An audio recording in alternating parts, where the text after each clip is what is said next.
Estamos ao vivo. Bom dia, pessoal. Que Deus abençoe a todos.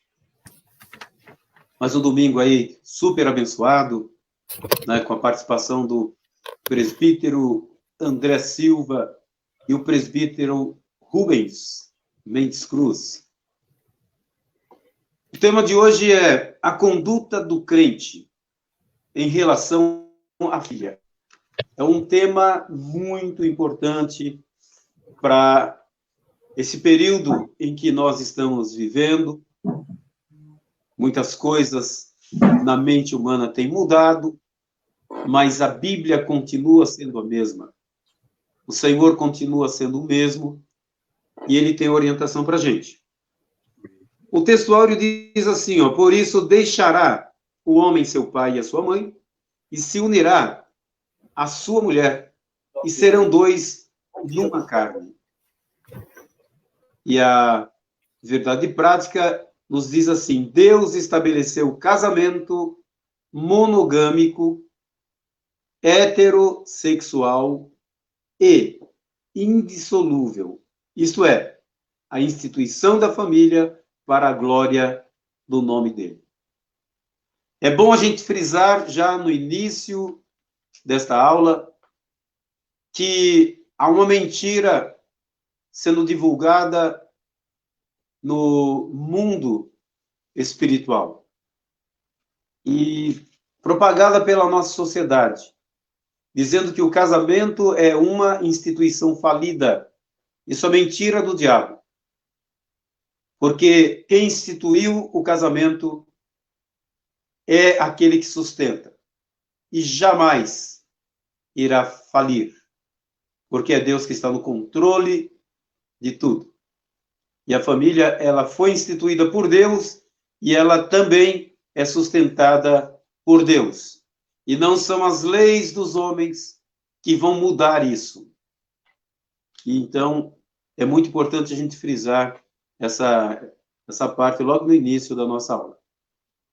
É isso aí. André, Rubens.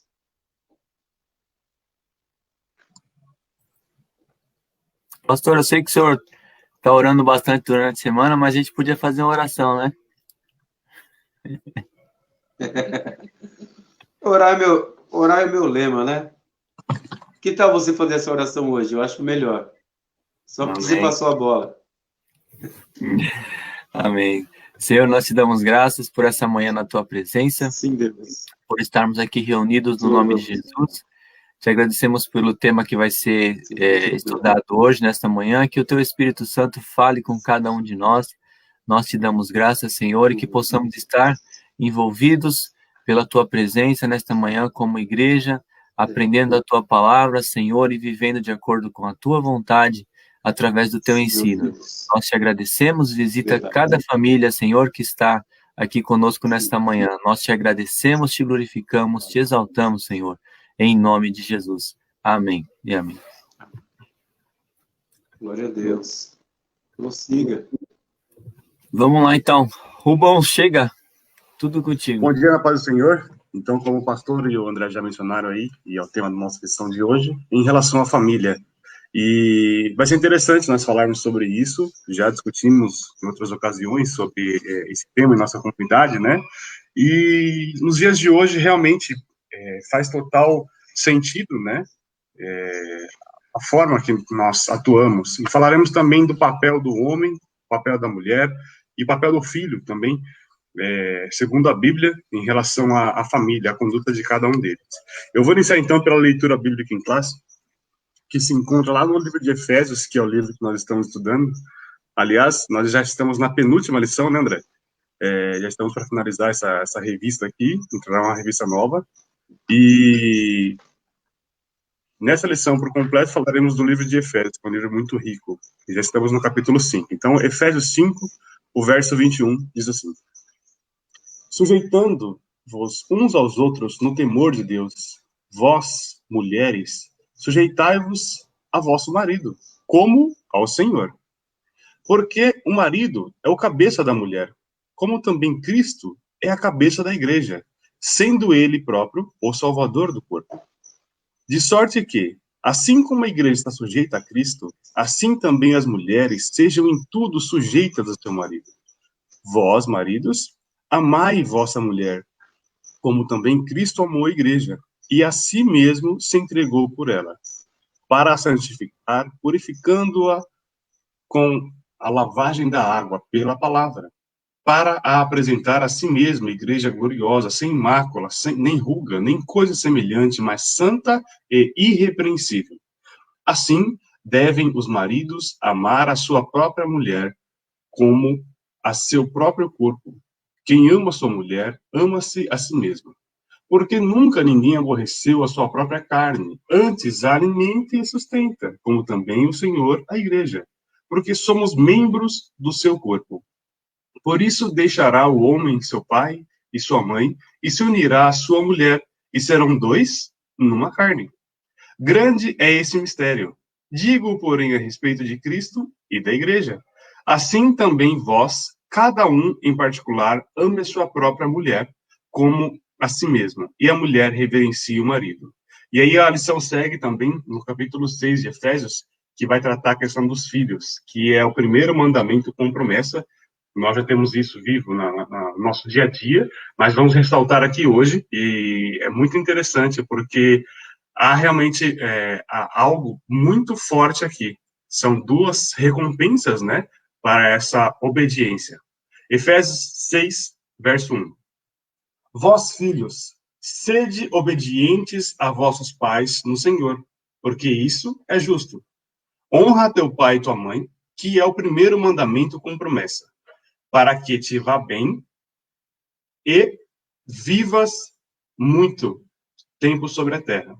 E vós, pais, não provoqueis a ira a vossos filhos, mas criai-os na doutrina e admoestação do Senhor. Então, essa vai ser a base do texto que nós seguiremos na lição de hoje. Então, trataremos a questão do casamento, né? O papel do homem, o papel da mulher, e também em relação à criação dos filhos, ou se portar, né, dos filhos em relação à família, e em relação aos pais se portarem o filho. André, contigo. Amém. Muito maravilhoso esse texto. E falando do próprio texto e já entrando no primeiro tópico, eu tenho aqui umas observações. Primeiro ele começa... primeiro a gente vê Efésios, ele falando de dois relacionamentos, né? O relacionamento familiar, entre o marido e a mulher, entre os filhos e os pais, e o relacionamento entre a igreja, né? E aí ele começa, o primeiro versículo, ele fala sujeitando uns aos outros. Aí eu já queria aproveitar esse ponto para ressaltar o significado dessa questão de sujeição, né? Sujeição, nesse sentido que a palavra ela coloca, está falando de submeter-se, está falando de reverenciar, valorizar, relevar, considerar. Então, a gente percebe que, como igreja, há um relacionamento entre os irmãos. E esse relacionamento ele tem que ser um relacionamento de sujeição uns aos outros. Ou seja, a gente tem que valorizar uns aos outros, a gente tem que ter uma forte consideração para que a gente tenha sempre aquele sentimento aquela atitude de humildade uns perante os outros, para considerar de forma sempre como superior, valorizando aquilo que se coloca, aquilo que o comportamento de cada um, para que a gente sempre tenha à disposição de nós a prática do amor no nosso dia a dia, porque dessa forma a gente consegue, né, sempre pensando, avaliando muito bem a postura do outro, do nosso irmão, o pensamento, as atitudes, colocando ele como uma relevância, uma relevância num alto nível na nossa vida. A gente sempre vai ter o cuidado, o respeito, sabe, o suporte um ao outro. Então, a gente já vê que um relacionamento saudável dentro da igreja, né, ele já começa quando a gente começa a valorizar o outro, colocando num lugar de grande estima, de grande consideração. Então, aí Paulo já vem dando essa dica muito importante para um relacionamento na igreja entre os irmãos. E aí depois ele vem falando do padrão bíblico de família, né, que, como o pastor falou, hoje há uma perversão, há uma deturpação do conceito de família, mas o conceito bíblico, o padrão bíblico de família, começa tendo uma premissa de um casamento, de um relacionamento entre um homem, uma mulher, um relacionamento heterossexual, uma monogamia, né, um relacionamento que é somente entre um homem e uma mulher, não se tem outros parceiros, outras parceiras, né? E um padrão que tem se quebrado muito durante nesse tempo que nós estamos vivendo é o padrão da questão de que o casamento ele é indissolúvel. Ele foi criado, constituído para toda a vida. E hoje o que mais se tem aí, o que mais a gente vê são divórcios, são separações, casamentos por contrato, né? Como as pessoas já fazem algo como se fosse por tempo determinado, né? Então, é isso, o padrão bíblico é isso, um casamento foi feito para a vida toda, é um padrão monogâmico, né, que é uma esposa só, um esposo só, e é o padrão heterossexual, né, então o que o mundo está estabelecendo hoje é um padrão fora dos conceitos bíblicos. Esse é o primeiro ponto que eu extraí, e gostaria de ver o comentário do pastor, do Rubens, acerca desse ponto.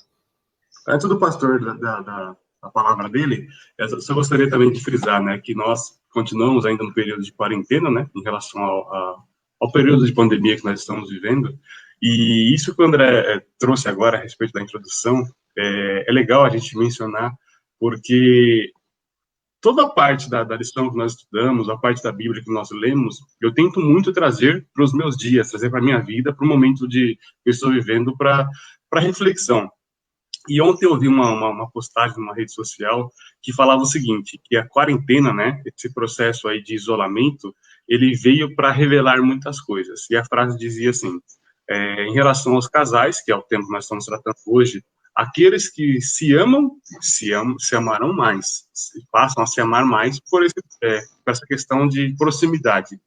E aqueles que se odeiam vão resolver de vez o problema. Então, me assustei quando eu li aquilo, pelo fato que o André acabou de mencionar. O casamento, ele não é um contrato com prazo de validade, ele é algo vitalício. Depois que você assume e contrai isso, é por toda a vida.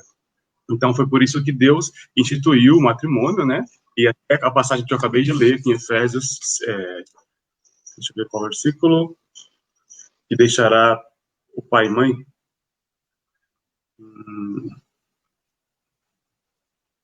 31. O 31, isso mesmo. Que deixará o pai e mãe e unir-se-á e serão ambos uma só carne.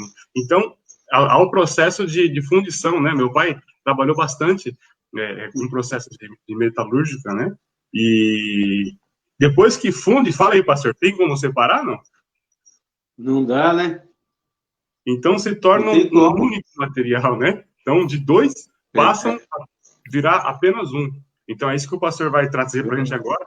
Em relação ao comentário do André, eu queria fazer menção, porque é realmente algo que nós estamos vivendo na nosso dia a dia, né? E não é isso. Aqueles que se amam, se amarão muito mais nesse período, e aqueles que estão com algum problema vão resolver para que isso passe a ser, voltar, né? Às primeiras práticas aí do amor. É interessante, né? Esse tema é super interessante. E alguns pontos que eu vejo necessário aqui para a gente falar, né? Trazer um entendimento sobre a submissão, que é um termo que às vezes ele é entendido de uma forma pejorativa e até pessoas usando um certo conceito próprio, né? Que se aplica a essa palavra, e acaba usando uma autoridade que não é autoridade estabelecida por intermédio da submissão. Então, há uma interpretação errada. E por conta disso, nós percebemos aí o sofrimento aí de várias mulheres por algo que está enraizado no coração, na mente das pessoas. Muitos homens se sentem donos de suas mulheres. Isso é muito ruim, esse pensamento, e não é esse o pensamento que a Bíblia traz. Porque a submissão não denota uma questão de inferioridade, mas sim de uma conduta mútua em que ambos trabalham juntos em cima de cumprir uma missão. Então, a unidade de um relacionamento, através do casamento, essa unidade se dá para o cumprimento de uma missão. Lembrando que o homem, ele é o cara que está no comando da missão. Mas só que ele, por estar no comando da missão, isso não faz dele melhor ou maior do que os demais componentes. Porque todos os componentes dessa missão têm o seu devido valor e precisa ser honrado. Por isso que Paulo disse, né, que cada um deve honrar de uma forma mútua, de ter uma consideração mútua, que é a prática verdadeira desse amor. É o tipo de uma sociedade. Você monta uma sociedade de uma empresa e ali tem um sócio majoritário e os outros sócios. Mas só que mesmo o sócio majoritário, ele tem que seguir regras. Que com certeza, num contrato dessa sociedade, ali vai ter as cláusulas que vão reger o comportamento de cada um dos sócios. Não é por ser o majoritário que ele vai chegar fazendo e acontecendo, não. Existe ali um padrão de conduta, onde tem ali os deveres, né? Tem privilégios e deveres, mas só que o privilégio é por fazer parte de um time, e nunca por você se sentir melhor ou maior do que alguém do time.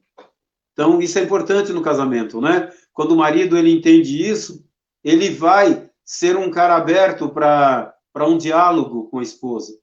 Ele vai ser uma pessoa aberta para discutir assuntos que está dentro daquele relacionamento de conjugal, né?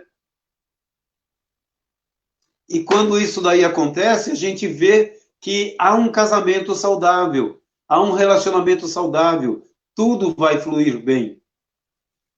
E quando a gente já tem algo delimitado, orientado pela Bíblia Sagrada, o que resta é a gente seguir as normas desse contrato, que já foi estabelecido por aquele que instituiu.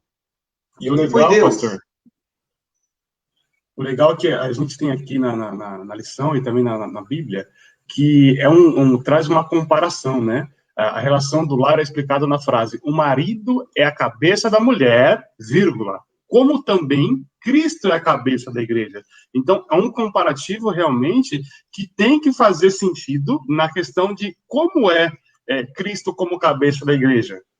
Assim, é o marido como cabeça da mulher. Então, é nesse sentido, não naquela moda antiga, quando nós víamos que o homem é o cabeça da mulher, que o homem dos desenhos aí que a gente vê, da pré-história, que ele pega a mulher pelo cabelo e sai arrastando, sendo o cabeça dela, né? Tipo, você vai onde eu quero. Não dessa forma. Então, realmente, a questão de comparativo em relação à igreja. E até ele traz, né, que hoje em dia, a questão do feminismo, né, as mulheres vêm com um pensamento forte, mas no sentido, que eu até discordo um pouco, na questão de tomar, querer assumir uma posição no mundo, de uma forma geral, é forte, querer assumir um lugar que, segundo a Bíblia, não é dela se tornar cabeça do lar, de mudar como se ela fosse realmente a mais importante. Não, como o pastor mencionou, ambos são importantes. Ambos têm essa participação no casamento. E, segundo a Bíblia, o casamento de forma heterossexual, homem e mulher, nós trazemos um comparativo em relação à igreja, sendo o homem como Cristo, o cabeça da mulher, ou cabeça da igreja. Então, nessa questão, é profundo para nós entendermos e, dali, sim, colhermos resultados positivos. É isso que eles estão tendo também, né? Sim, mas o que eu vejo é bem isso mesmo, Rubens. O que eu vejo, assim, de uma forma geral, falta no ser humano ainda aquela compreensão de que, acima de tudo, tem alguém que rege todo o universo. Tem alguém que rege a vida humana. Tem regras estabelecidas por aquele que tudo criou. E não adianta a gente ficar se mexendo aqui, tentando criar leis, tentando achar isso, achar aquilo, fora do padrão pré-estabelecido. O que falta na sociedade é justamente tomar a decisão certa. Porque desde o início a sociedade tomou a decisão errada e continua insistindo em tomadas de decisões erradas. Porque quando há um erro e um reconhecimento desse erro, então há um ajuste. Mas só que a história da humanidade, da sociedade, sempre foi uma guerra contra quem tem o comando, que é Deus. Então sempre teve esse não querer aceitar. O homem sempre em busca de alternativas. E o caminho mais fácil é ler o contrato e descobrir ali a regra básica e trilhar por ali. Então, no contexto geral, a gente vê que a sociedade ela vai criando várias formas, né? Como o André comentou aí, sobre o que diz lá na Verdade Prática, né? O tipo de casamento tem que ser um casamento monógamo, né? Isso quer dizer, não pode ser uma poligamia, né? Mas sim um casamento único, com o intuito de fazer valer aquele casamento, não é verdade? E a questão de sexo diferente, heterossexual. Agora, sim, a gente já vivendo aí tantas situações e por não sermos homens brutos, como da Idade da Pedra, Rubens, mas sim pessoas inteligentes e conscientes da realidade, a gente só tem que entender que o padrão divino é o padrão correto. Só que, mesmo nós, como cristãos, a gente não vai entrar em discussão nessa questão de casar homem com homem, mulher com mulher. Cada um é livre para fazer o que quiser. Inclusive, para o inferno é uma porta aberta. A escolha é de cada um. Tanto quanto ir para o céu. Então, a decisão é de cada um. Certo? Agora, só que o que nós não podemos deixar de rever é o que a Bíblia diz. E, como cristão, nós seguimos o que a Bíblia diz. E isso daí traz relacionamentos saudáveis, traz casamentos duradouros, mas desde que haja um entendimento do papel de cada um. A mãe não pode agir no lugar do pai. E o pai não tem como agir no lugar da mãe. Essas inversões de atividades, de valores, só destrói a vida do ser humano.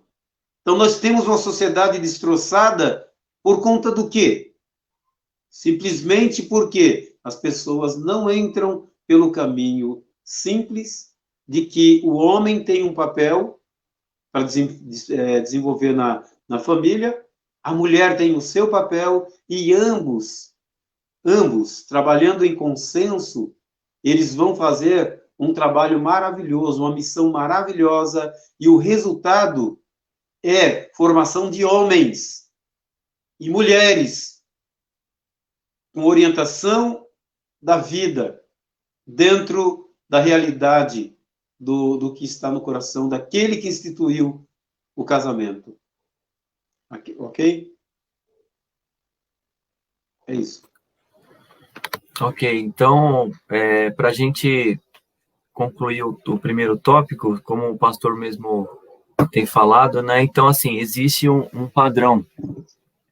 O padrão de Deus, ele é o padrão que cuida do homem. O cuidado de Deus, ele é muito claro através da palavra. Quando a gente vai meditando na palavra, a gente vê o cuidado de Deus, a sensibilidade que Deus tem para levar o homem para o caminho certo, o caminho da prosperidade. E é exatamente isso. Quando a gente sai do padrão de Deus, a gente se fere, a gente se perde no caminho. E então a gente vai falar aqui, rapidamente eu vou abordar o que eu extraí, e aí o Rubens e o pastor podem comentar para a gente passar também para o tópico 2. O primeiro tópico, ele fala sobre o posicionamento do homem, qual que é o lugar do homem, quais são as atitudes que o homem tem que tomar diante da sua família, o que ele exerce, né? Então, o homem, a gente vê que o primeiro aspecto do homem é que ele é o provedor. Então, ele é aquela pessoa que provê o sustento para sua família. Só que é interessante, o pessoal geralmente não comenta, foca mais nisso, mas eu vejo que o homem, ele não é só um provedor material.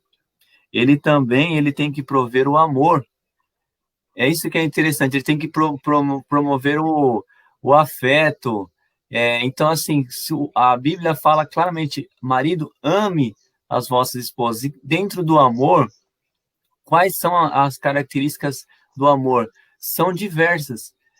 Trata de afeto, trata de cuidado, trata de carinho, trata de atenção, trata de uma série de coisas. Então, o mundo vê geralmente o homem como aquele cara que trabalha, que é forte, que é bruto, mas não é isso.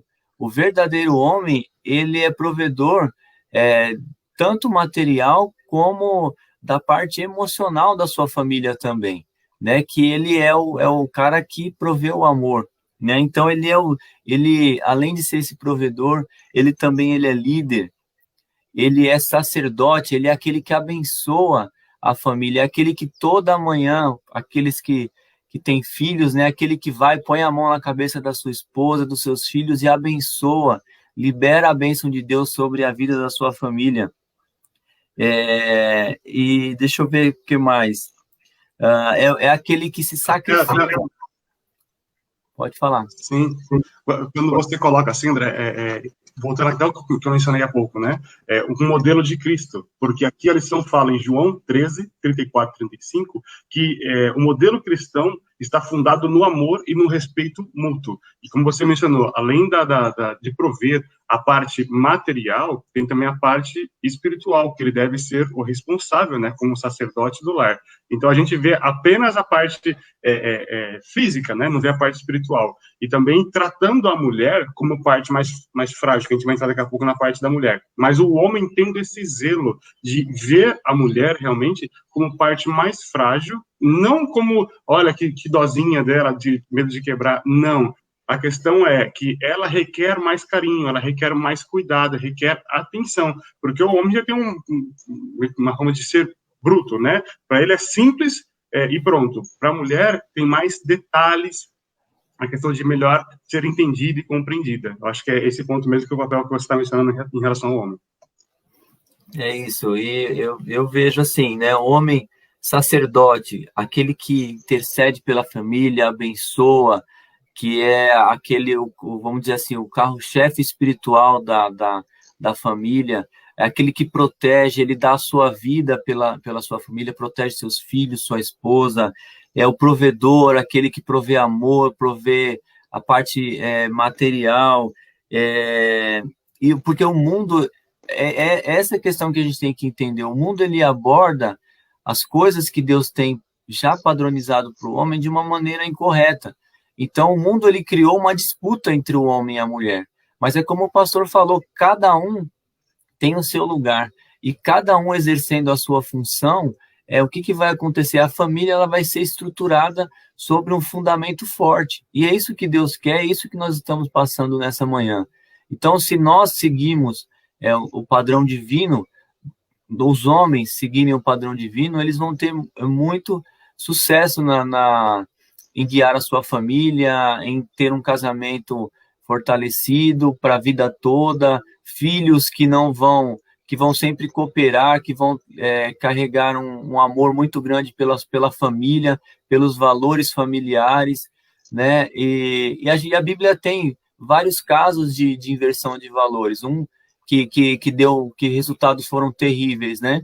O maior deles que eu vejo é o comportamento entre Jezabel e Acabe, onde o valor era totalmente invertido, e o espírito que agia na vida de Jezabel, ele age hoje dentro de muitas famílias, invertendo os valores e aprisionando, trazendo catástrofe sobre as famílias, né? Mas esse era os pontos que eu queria abordar sobre o homem. E aí, se o pastor Rubens tiver mais algum ponto para abordar, a gente aborda e já vai para a parte da mulher agora, que é também interessante. Eu acho interessante essa colocação aí, e inclusive rever, né? A questão de Jezabel e Acabe é um grande exemplo bíblico do que não deve acontecer em um relacionamento. E quando você vê os movimentos que têm surgido, né, através desse movimento feminista, tanto quanto o machismo, né, a gente vê que são extremos desnecessários e motivados por um único ser, que é realmente inimigo da sociedade, inimigo número 1 de Deus. Porque, na verdade, a mulher, ela tem um padrão, mas já no coração dela foi ativado uma válvula de colocar a mulher numa posição em que não era dela, onde o próprio Deus ele dá uma repreensão. Quando ele fala, o teu desejo é para o teu marido. E aí ele ainda afirma, ele te dominará. Você vê aí, numa linguagem bem remota, uma situação em que o desejo do qual Deus estava falando com Eva não era um desejo no âmbito sexual. Porque hoje a gente pode usar esse termo dando esse entendimento, que o desejo da mulher, no caso sexual, é para o seu marido, com certeza. Mas só que aquela colocação que fora feita lá no início, não era essa a ideia daquela palavra. Até porque só existia um homem, né? Então não tinha no coração de Eva um desejo por um outro homem. Mas o desejo que Deus estava falando é de assumir o papel invertido. Esse desejo seu, Eva, não é para você, é para o seu marido. Por quê? Porque no controle dessa missão, é ele que está no comando. Então, de uma maneira em que a gente vê aí, é uma questão hierárquica, que não diminui ninguém, por ser submisso a uma autoridade instituída dentro de um olhar hierárquico. Em uma empresa, você tem lá o patrão, você tem lá o gerente, o encarregado, e você cumpre um papel como trabalhador daquela empresa. Então, você sabe que antes de você chegar até o patrão, você tem ali algumas pessoas que estão no comando daquela atividade que você está realizando. Então, você não pode tomar decisões acima do seu líder. Você tem que honrar o seu líder. Tem que dar obediência a ele. É ele quem domina aquela situação. Então, quando se fala assim, o teu desejo é para o teu marido e ele te dominará, a gente às vezes fala, pô, mas dominar é um sentido pesado, né? Até parece que há uma coleira e uma corrente. Mas a verdade não é essa. É quem está no controle, no domínio daquela situação, é aquele que está numa posição hierárquica à altura daquele comando. A mulher faz parte de uma missão e desenvolve um trabalho maravilhoso. O homem, ele não consegue cumprir a sua missão de levar adiante uma família se não tiver o papel dessa mulher. Essa mulher que vai ser unida ao homem, se tornarão uma pessoa, uma só carne, e que ambos gerarão filhos e cuidarão de filhos, dividirão tarefas. É lógico que com a mudança toda aí do sistema de vida, os papéis vão acabando tendo algumas alterações, mas o respeito precisa ser o mesmo.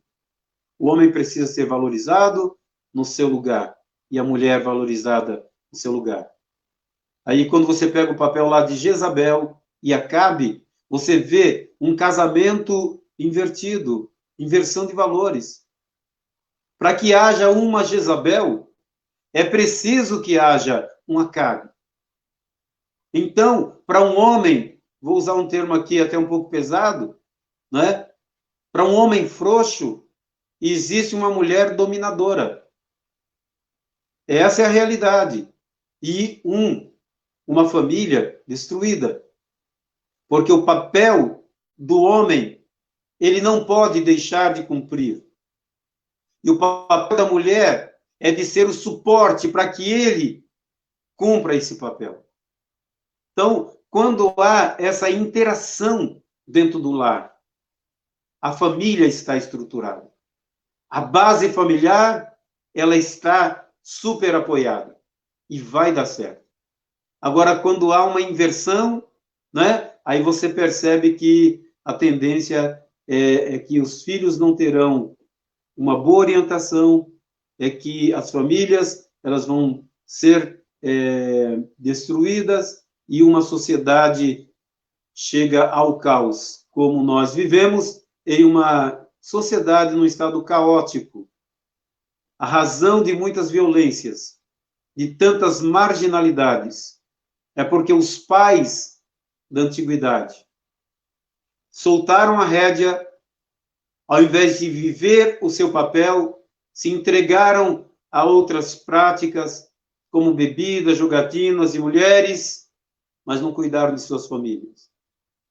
E hoje a gente vê as mulheres cumprindo um papel duplo, que demonstrando até um grande amor, né? Mas é um papel invertido. A mulher nunca vai conseguir fazer o papel do homem, porque ela tem um papel excelente, honroso, para ela cumprir. Então, o que eu queria só comentar a respeito dessa parte bíblica, né? Olha a destruição que foi para o reino de Acabe. Entendeu? Muito ruim, porque houve uma inversão de papéis. E que cada família tem essa visão, né? Para não deixar que isso ocorra dentro do seu sistema familiar. É isso aí. É isso aí, pastor. E para quem não conhece a história de Acabe e Jezabel, Acabe ele foi um rei de Israel, em que, resumindo a história, Jezabel ela tomou a frente do reinado e era ela que tomava as decisões à frente de Acabe. Aí eu queria aproveitar, já que o pastor falou um pouco também da questão da mulher, eu queria falar um pouquinho sobre o tópico 2, né? Sobre a questão do papel da mulher, né? A gente sempre vai voltar nessa questão de que Deus ele tem um padrão estabelecido e o mundo, o que ele faz? Ele perverte. E, na verdade, a gente tem que entender que tem que separar a questão de autoridade e dignidade, né? O homem e a mulher, eles vivem com relação. A gente pode falar somente com relação àquilo que a palavra diz. A gente não tem como, sabe, arrumar o padrão do mundo, porque o mundo realmente ele trata a situação entre o homem e a mulher como algo competitivo. O mundo ele faz erroneamente diferenciação na parte profissional. Por exemplo, existem empresas, isso é fato, e é comprovado estatisticamente que os homens eles ganham em média 30% a mais do que as mulheres ocupando os mesmos cargos. Então, assim, a gente entende, a gente sabe que o mundo ele criou padrões errôneos, né? Padrões que realmente colocam um acima do outro. Mas Deus ele estabeleceu um padrão correto, que é um padrão que não existe essa questão de disputa. E com relação à dignidade, o homem e a mulher, eles têm o mesmo padrão. Ambos são dignos no mesmo nível. Agora, quando se diz respeito à autoridade, a autoridade recai sobre o marido, é o que o pastor falou, hierarquia. Essa autoridade ela é dispensada sobre o marido. E a mulher, ela segue na submissão. O papel dela é ser submissa, submeter-se. E submeter-se não é um termo depreciativo.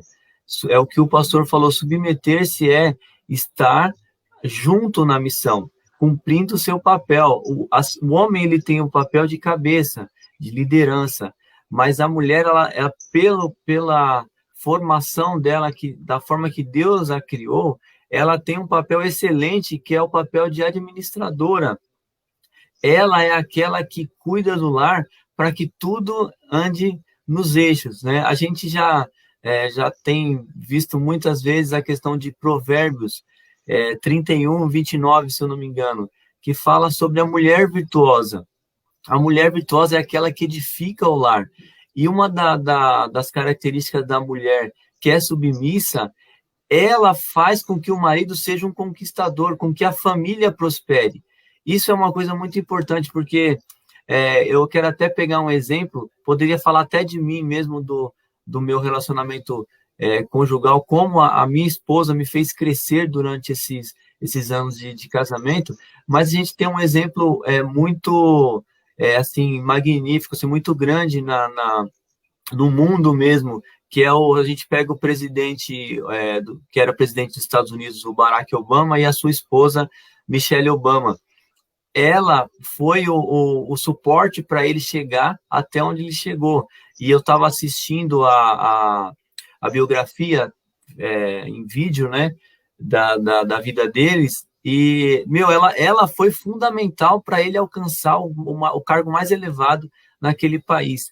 Então, veja como ela não foi a presidente, ela era a primeira-dama, ela tinha o seu lugar de autoridade, mas o lugar dela de dignidade era um lugar no mesmo nível, e ela, cumprindo o seu papel, levou a família ao maior patamar possível naquele país ou em qualquer outro país, né?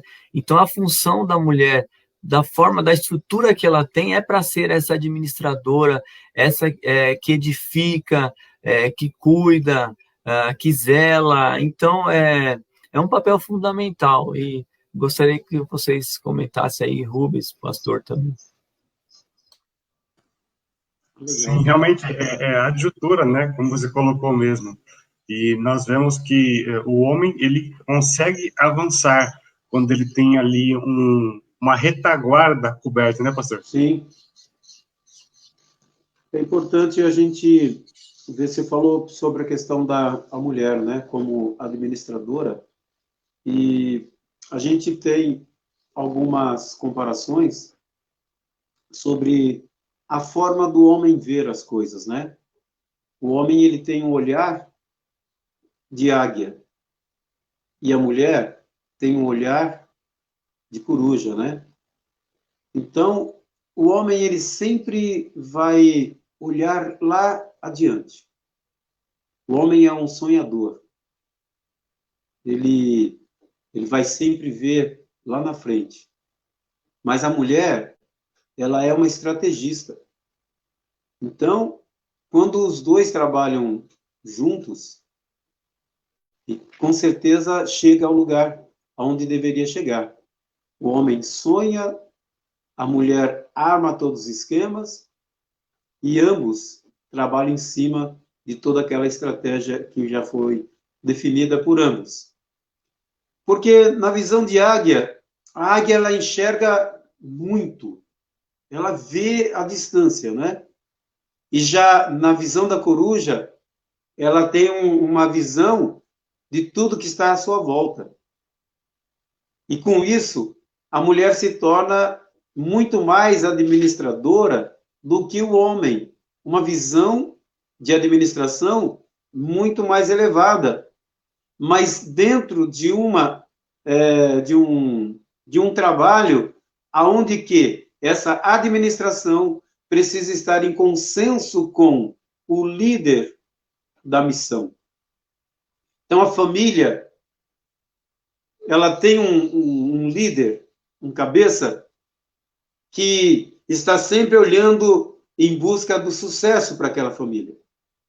Mas ele sempre para, mulher, como que está nossas finanças? O que você acha disso? Aí a mulher vai falar sempre daquilo que está à sua volta. E isso vai trazer um consenso entre ambos para que tome a melhor decisão. E essa é uma parte muito legal que deve ser aplicada na vida das pessoas. Agora, quando há uma disputa, né, André, como você mesmo já citou, que é o que se prega na sociedade, então aí a mulher não quer ser mandada, o marido não quer ficar por baixo, aí vira uma confusão em que quem vai pagar por isso são os filhos. Um lar sem estrutura vai criar filhos também despreparados, né? Então, nós vemos aqui sobre vários tópicos, né? Que falam sobre a condição da mulher cristã, né? Então, tem uma visão da mulher na cultura judaica que era aquela mulher que não tinha muito o que opinar, né? A mulher já tem que estar sempre de cabeça baixa. Mas, na verdade, não. Ela tem que estar atenta a tudo. E o marido precisa ouvir a sua mulher. Precisa ouvir. É uma forma de você respeitar a sua mulher. É você dar ouvido. Né? E depois que ambos têm aquele diálogo, aquela conversação, aí a decisão que o marido tomar, a mulher, estamos juntos. Desde que houve um consenso ali, nós estamos juntos nessa batalha. Porque tudo deve ser feito dentro de um diálogo e dentro de uma visão, né, de suporte, companheira, adjutora. É isso aí, Rubens, com você.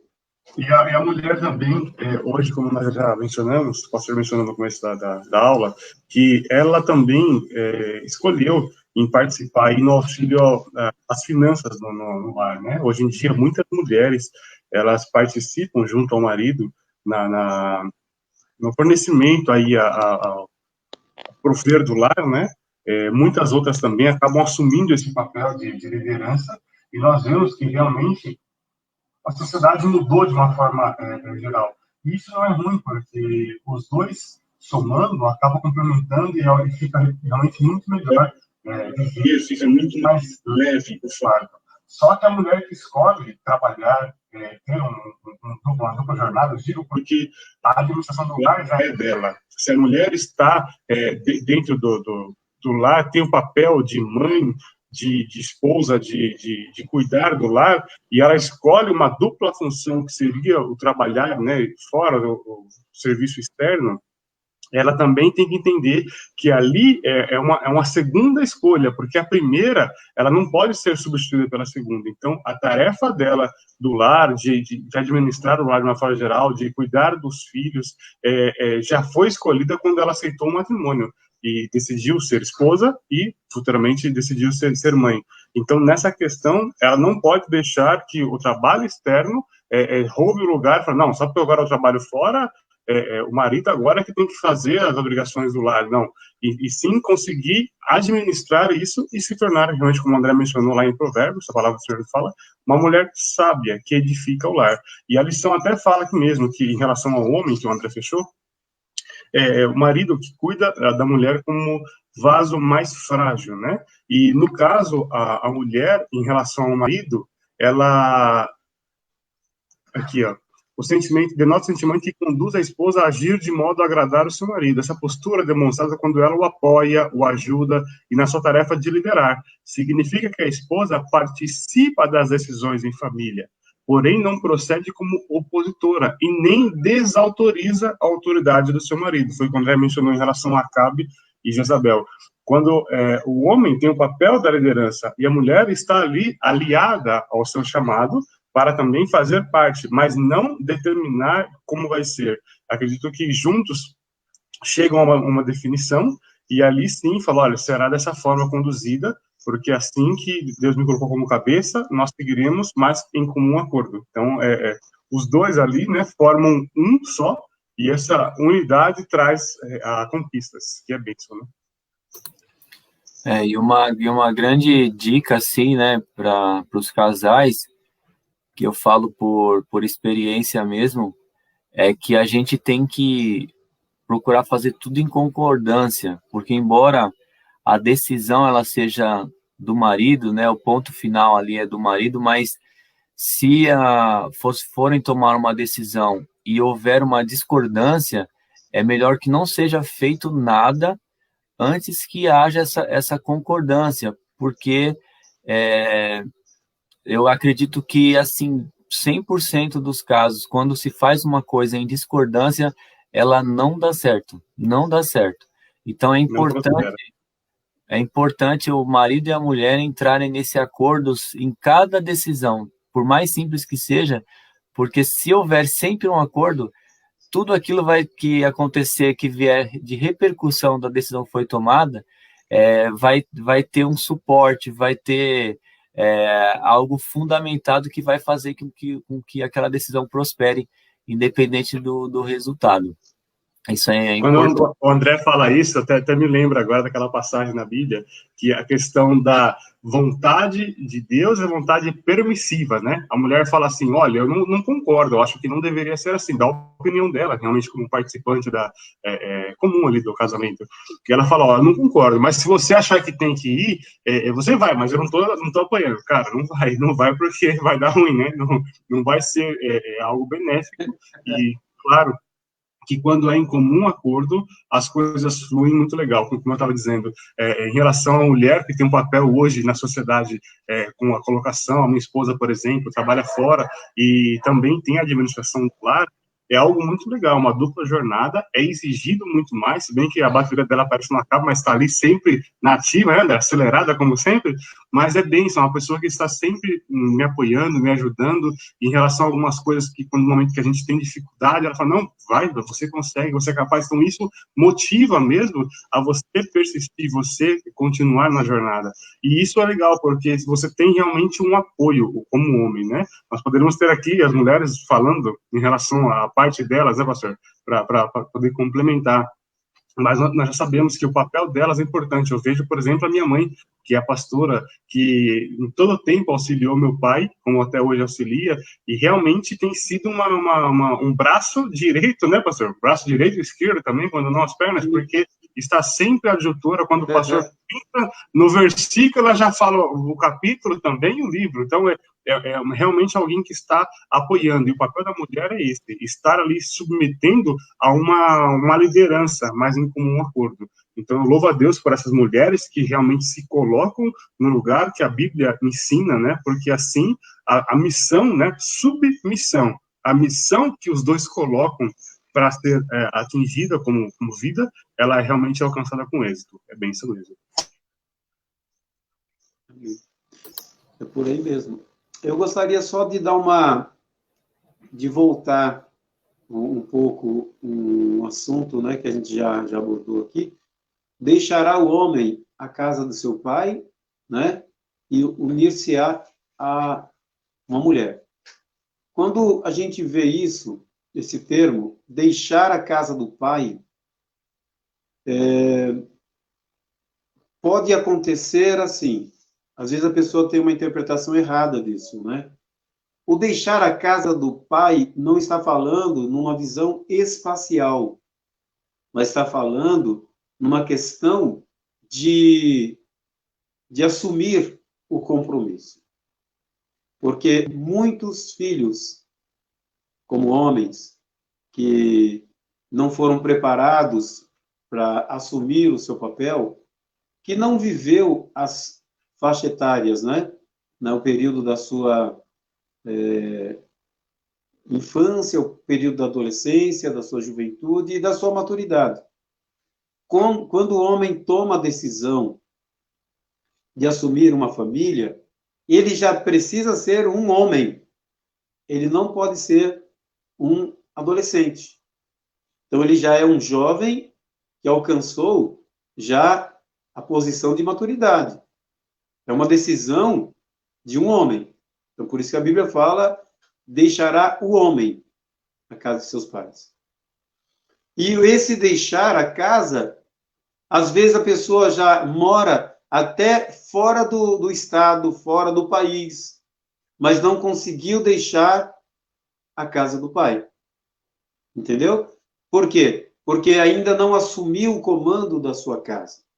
Como também a recíproca, ela é verdadeira quando o inverso, pessoas que convivem por algumas questões de dificuldades, que vivem junto com os pais, mas eles conseguem ter uma vida de quem está fora do controle da casa do pai. Então, o deixar a casa, o que eu quero chegar é nisso. O deixar a casa é você sair daquela cobertura agora do pai sobre a sua família. Então, por exemplo, nós moramos em um lugar onde os filhos têm as suas famílias, a gente mora no mesmo espaço, mas cada um tem a sua casa, cada um tem a sua família, e a mesma coisa, nós vivemos isso, o tempo em que, mesmo no mesmo espaço, mas cada um sempre no comando da sua casa. Então, me chamou muito a atenção esse ponto, para a gente poder falar sobre isso, né? Que o deixar a casa do pai, o homem deixando a casa do pai, para unir-se a uma mulher, para constituir a sua casa, não é no sentido espacial, mas sim no sentido amplo da vida, de assumir o comando.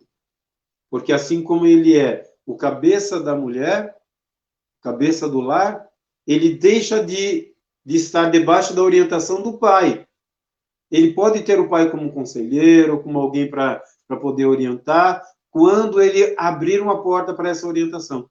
Caso contrário, ele tem que viver a sua vida. Porque o que nós vemos são muitos pais e mães que querem entrar na vida da família. Isso não pode. Você pode ser um suporte, pode ajudar, pode fazer o que for, mas só que a família que foi constituída por um homem que saiu debaixo da sua casa, da cobertura do seu pai, ele assume um compromisso para viver a sua vida conjugal, a sua vida familiar, debaixo de uma administração própria. Essa parte que eu achei que ficou lá atrás, né? Então, que eu queria estar comentando. Muito legal, pastor. André, contigo? Eu aproveito essa deixa aí do pastor para já também entrar na parte do que diz respeito aos filhos, né? E vai tocar até nesse ponto, eu acho interessante, porque o papel dos filhos, basicamente, assim, falando a grosso modo, o papel dos filhos é obedecer os pais, respeitar os pais, né?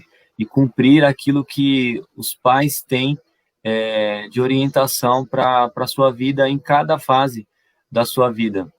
Só que aí o desafio é fazer os filhos entenderem isso, para que eles possam dessa forma honrar os pais e receber as promessas de Deus.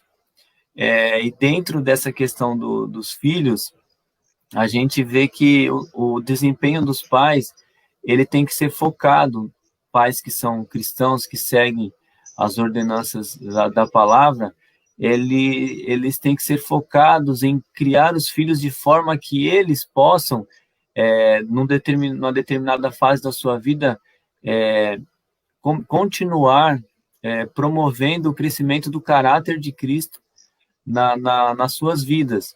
Então, o pai, ele orienta tudo com base na palavra, o pai e a mãe, né, orientam tudo com base na palavra, vão formando o caráter da criança até a determinada idade em que isso pode acontecer, se eu não me engano, é até uma fase da adolescência e da juventude, a formação do caráter, tem um período específico, eu não me recordo agora, e aí depois, é esse fundamento que foi lançado pelos pais, tudo aquilo que foi plantado pelos pais, principalmente de acordo com a palavra, vai fazer com que o jovem que está amadurecendo, ele comece a desenvolver a sua autonomia.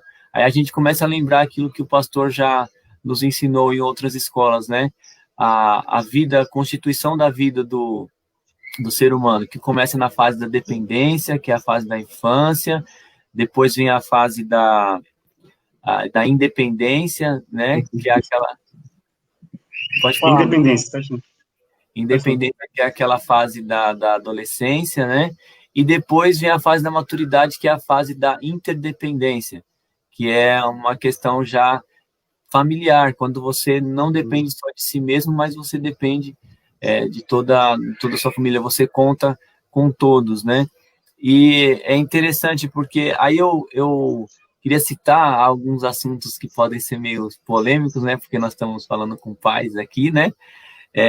Que eu estava pensando aqui, vendo, cruzando com a palavra, alguns erros que os pais cometem. Eu aprendi muito a buscar sabedoria, né? Que é assim, o sábio, ele aprende com os próprios erros? Não, ele aprende com erros dos outros. Então, eu busco isso para aplicar na minha vida. E, por exemplo, eu anotei aqui, se vocês acharem diferente, aí a gente já entra no debate aqui. Mas eu anotei alguns pontos, né? Alguns erros que os pais cometem no decorrer de cada fase. Eu vou falar, apontar os erros, mas não vou apontar as fases, porque cada fase tem a sua particularidade, fase de vida de um filho, né? Então, assim, a primeira delas que eu coloquei é aquela cumplicidade excessiva, sabe? É aquela questão de defender o filho sem fazer com que ele, sem julgar a atitude que ele teve, fazendo dessa forma com que ele não se retrate com os erros que ele cometeu, e dessa forma impedindo que ele comece a desenvolver a humildade, né? E acaba reforçando o comportamento antissocial. Então, um dos erros que eu já vi muitas pessoas cometendo é quando o filho comete um erro e a pessoa ela é um cúmplice excessivo, ou seja, ela não permite que o filho corrija o erro, seja ele um erro cometido com outras pessoas, com várias pessoas, ou uma pessoa só, um particular. Ele simplesmente defende e não corrige aquilo que aconteceu e não permite que o filho ele se retrate naquela situação. Tem também a superproteção. Não permite que o filho viva as suas próprias experiências, ele protege o filho de tudo. Então, por exemplo, eu já vi pessoas que escolheram os relacionamentos afetivos para os filhos. A minha filha, ela vai namorar com uma pessoa assim, assim, os pais determinando para proteger os filhos o tipo de pessoa que eles poderiam namorar ou se relacionar. Isso é um tipo de superproteção. A gente pode citar vários outros exemplos, né? Aí eu também marquei aqui, a interferência excessiva nas conquistas, ou seja, não permite que o filho conquiste por si só, tenta fazer ao máximo para dar na mão aquilo que o filho precisa. Isso cria um sentimento no filho de que ele acaba não valorizando as coisas que ele vai conquistar no decorrer da sua vida, porque veio tudo de mão beijada, né? E deixa eu ver. E basicamente é isso. São esses 3 pontos que eu já vi algumas situações, que é essa cumplicidade excessiva, a superproteção e a interferência nas conquistas. E eu vejo que isso acaba deformando o caráter das pessoas e traz uma coisa muito ruim que a gente já conhece, é um termo muito usado na psicologia, que é a dependência emocional. Essa questão dos pais interferirem na vida dos filhos de uma forma excessiva, além dos limites, acaba trazendo uma dependência emocional. E aí acontece o que o pastor estava falando agora há pouco, não alcançam maturidade e não conseguem sair da cobertura dos pais. Então é isso, a minha posição, minha opinião é essa. Agora deixo com vocês a batata quente aí. Você joga na fogueira mesmo, né?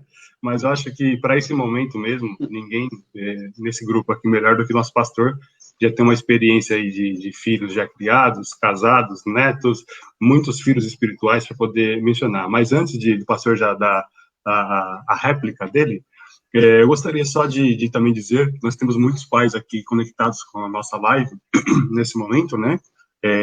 Não somente pais, mas filhos também. Temos aqui a Tainá, que está com a gente, nosso irmão Nelson, a Verônica, o Keiler, nossa irmã Ivonete Dias, a Raquel. Nós temos também nossa irmã Doraci, que está conectada, nossa irmã Rose, nossa irmã Ivani Batista, a nossa irmã Beth, né, nossa irmã Elizabeth, a Conceição, o Elinho, a Alicia, nossa irmã Rosa, lá de Taquaritinga, também está conectada, o Rony, nossa irmã Vera, a nossa irmã diaconisa Rosa Mangini está conectada, a Evelyn, nossa irmã Maria Santos aqui conectada, nossa irmã Lia, glória a Deus por essa vida, nossa irmã Iracema, a Tati também, minha esposa, está conectada. Temos também aqui a Thaís, que está conectada também. Deixa eu ver aqui mais. A nossa irmã Simone, que está conectada. E é legal que vocês também possam argumentar aqui o ponto de vista de vocês. Nós estamos aqui lendo os comentários também. Se quiserem fazer alguma menção, o pastor e o André estão aqui para poder responder com clareza a pergunta de vocês aí. Fiquem à vontade, tá? Mas vamos voltar aqui para a lição, os pontos que o André mencionou. Em relação à criação dos filhos. Eu sou novo nessa jornada, né, como pai, na questão da criação, e questão da superproteção foi até um tema, até o pastor mencionou aqui, em relação aos filhos deixarem os seus pais, né, na questão da criação, e isso é muito legal. Essa vivência, essa experiência que eu tenho com o meu pai, né, que é o pastor Ivo, que para mim é um grande prazer, eu aprendi muito, e eu aprendi a amadurecer, e eu já mencionei isso em testemunhos da nossa comunidade, de quando eu me casei, legal, tal, beleza, chegou ali a primeira semana de casamento, passou aquele momento de festa e tal, casei. Então agora você sente aquele peso, aquela responsabilidade, né? E aí você fala assim, tá, se eu não pagar a luz, não tem luz. Se eu não pagar água, não tem água. Se eu não comprar comida, não tem comida. Então, você começa a sentir aquele peso, aquela responsabilidade realmente grande, né? E isso só vem aumentando ao longo dos dias. Porque depois que você tem filho, né? A coisa realmente fica mais apertada, porque ele te pede algo e aquilo você precisa prover. E não só essa parte, depois vem a questão das escolhas, né? Pai, eu quero isso, eu escolhi isso, tal. E aí, você vai deixar a criança ter tudo o que ela quer? E até uma frase que eu li, que eu vou deixar o pastor comentar agora, que para mim faz muito sentido nesse comparativo, que tempos difíceis formam-se grandes guerreiros. trazendo isso para a nossa realidade, até o assunto dos filhos, quando o filho tem uma dificuldade, a família tem uma dificuldade na vida, ele vai se formando um grande guerreiro, e para ele, como o André mencionou, as conquistas têm um gostinho diferente, tem realmente ali um sabor, algo, poxa, valeu a pena conquistar isso.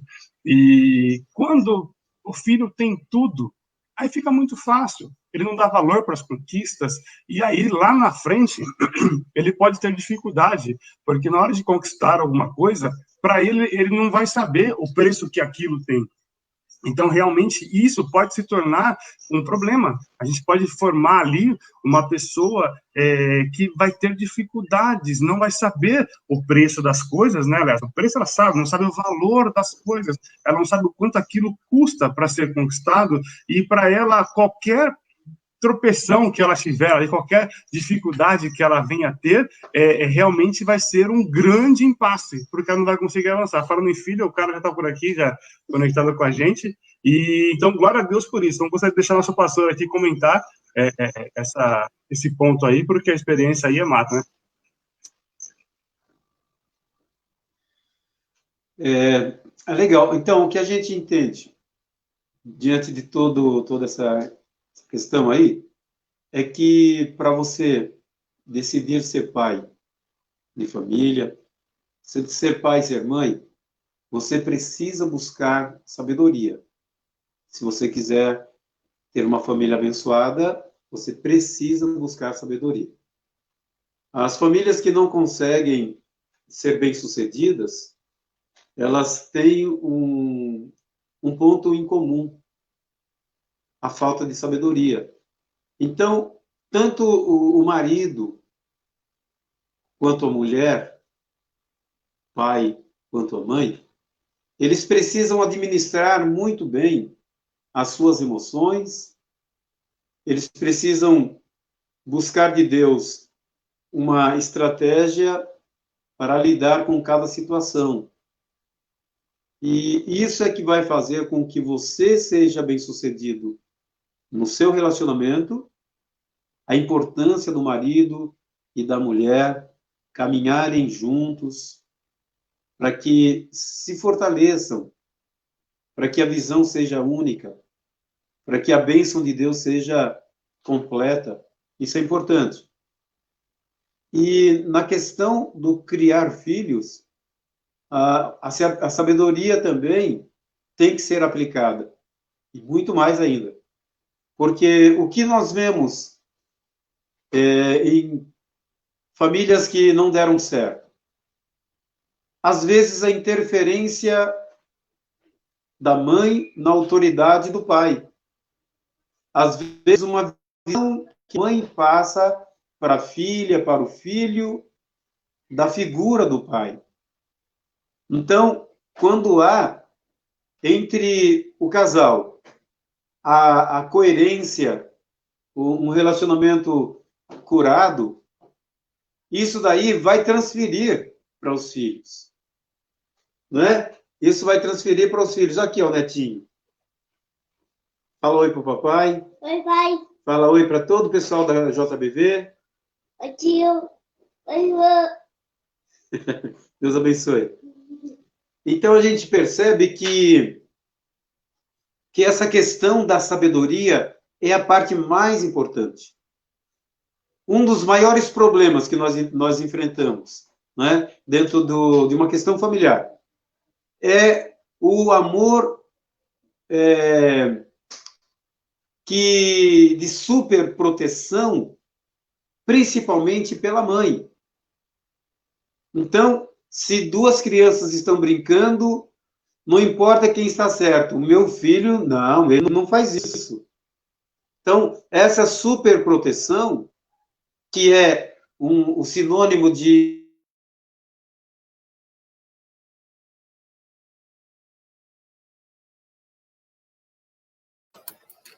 Pastor travou. Ficou no sinônimo. Vamos ver se ele volta. Enquanto ele não volta, eu vou até comentar, André, algo que ele comentou comigo já há algum tempo, né, que é bastante forte, Ele falou assim, olha... Nós devemos sempre ser imparciais, né? A imparcialidade agrada a Deus, a parcialidade não. Mas o amor super protetivo leva à prática da parcialidade. É falta de sabedoria. Porque quando um filho, nos seus pequenos erros, ele sofre essa superproteção, então a gente vê isso no seu crescimento também de uma superproteção em todos os seus erros. Então, na verdade, nós estamos criando aí um filho rebelde que futuramente vai dar trabalho. Trabalho para os pais e trabalho para a sociedade. Tá? Agora, quando há sabedoria na mãe, houve qualquer ocorrência entre criança, gente, vamos ver o que está acontecendo.